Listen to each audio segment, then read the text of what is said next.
ಸರ್ವಪ್ರಥಮವಾಗಿ ತಥಾಗತ ಭಗವಾನ್ ಬುದ್ಧರ ಪಾದ ಕಮಲ ಚರಣಗಳಿಗೆ ದೇವರ ಪಂಚಾಂಗ ಪ್ರಣಾಮಗಳನ್ನು ಸಲ್ಲಿಸುತ್ತಾ ನಮ್ಮ ಗುರುಗಳಾಗಿರ್ತಕ್ಕಂಥ ಭಗವಂತ ಧಮಾನಂದ ತೇರು ಅವರ ಪಾದ ಕಮಲಗಳಿಗೆ ಪಂಚಾಂಗ ಪ್ರಣಾಮಗಳನ್ನು ಸಲ್ಲಿಸುತ್ತಾ ನಮ್ಮ ದೀಕ್ಷಾಗುರುಗಳಾಗಿರ್ತಕ್ಕಂಥ ಬಂತೇಜಿ ಜ್ಞಾನಸಾಗರ್ ಇವರ ಪಾದ ಕಮಲಗಳಿಗೂ ನಾನು ದೇವರ ಪಂಚಾಂಗ ಪ್ರಣಾಮಗಳನ್ನು ಸಲ್ಲಿಸುತ್ತಾ ಉಪಸ್ಥಿತ ಭಿಕ್ಕು ಸಂಘ ಹಾಗೂ ಭಿಕ್ಕುಣಿ ಸಂಘ ಇವರಿಗೂ ಸಹ ನಾನು ನನ್ನ ಮನದ ಅಂತರಾಳದಿಂದ ವಿನಮ್ರವಾಗಿ ನಮಿಸುತ್ತಾ ಅದೇ ರೀತಿ ಉಪಾಸಕ ಸಂಘ ಮತ್ತು ಉಪಾಸಕಿಯರ ಸಂಘಕ್ಕೆ ನಾನು ಮಂಗಳವನ್ನು ಕೋರುತ್ತಾ ಇಂದು ಈ ಒಂದು ಸಡಗರ ನೋಡಿದರೆ ಒಂದು ಅತ್ಯಂತ ಹರ್ಷದಾಯಕವಾಗಿರ್ತಕ್ಕಂಥ ಸನ್ನಿವೇಶವನ್ನು ಬಾಬಾವಣದೇವರು ಏರ್ಪಾಡು ಮಾಡಿದ್ದಾರೆ.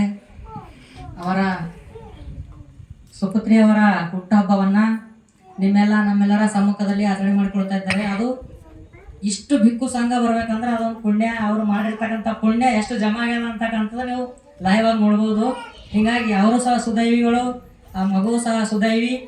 ಈ ಒಂದು ಎಲ್ಲ ಪುಣ್ಯದಿಂದ ಮಗುವಿನ ಬಾಳು ಹಸನಾಗಲಿ, ಮಗುವಿಗೆ ಒಳ್ಳೆಯ ಆಶೀರ್ವಾದ ಸಿಗಲಿ, ತಮ್ಮೆಲ್ಲರೆಲ್ಲ ಬೆಂಬಲ ಇರಲಿ, ಮಗು ಹೆಸರಿಗೆ ತಕ್ಕಂತೆ ಈ ಭಾರತ ಮಾತೆಯ ಒಳ್ಳೆಯ ಸುಪುತ್ರಿಯಾಗಿ ಹೊರಹೊಮ್ಮಲಿ, ದೇಶದ ಕುರಿತು ಚಿಂತನೆ ಮಾಡಲಿ, ಬಾಬಾ ಸಾಹೇಬರ ಆಶೋತ್ತರಗಳನ್ನು ಈಡೇರಿಸಲಿ, ಮುಂದೊಯ್ತಕ್ಕಂಥ ವಾಹನ ಸಂವಾಹಕ ರೀತಿಯಲ್ಲಿ ಈ ಮಗು ಕೆಲಸ ಮಾಡಲಿ ಅಂತೇಳಿ ನಾನು ಈ ವೇದಿಕೆ ಮೂಲಕ ಆಶೀರ್ವಚನವನ್ನು ನೀಡುತ್ತಾ, ಭವ್ಯ ಭಾರತೀಯವರು ಈ ಅಖಂಡ ಭಾರತದ ಮತ್ತು ಭವ್ಯ ಭಾರತ ಮಾತೆಯ ಪುತ್ರಿಯಾಗಿ ಹೊರಹೊಮ್ಮಲಿ ಅಂತೇಳಿ ನಾನು ಕೊನೆಯದಾಗಿ ಆಶೀರ್ವಾದವನ್ನು ನೀಡುತ್ತಾ ಇಲ್ಲಿಗೆ ನನ್ನ ಮಾತುಗಳನ್ನು ಮುಗಿಸ್ತೀನಿ. ಅವಕಾಶ ಮಾಡಿಕೊಟ್ಟಿರ್ತಕ್ಕಂಥ ಭಿಕ್ಕು ಸಂಘ ಹಾಗೂ ಬಾಬಾವಣದ್ರೆ ಪರಿವಾರಕ್ಕೂ ಸಹ ನಾನು ಮಂಗಳವನ್ನು ಕೋರುತ್ತಾ ಎರಡು ಮಾತು ಆಡಿ ನನ್ನ ಮಾತಿಗೆ ವಿರಾಮವನ್ನು ಕೊಡುತ್ತೇನೆ.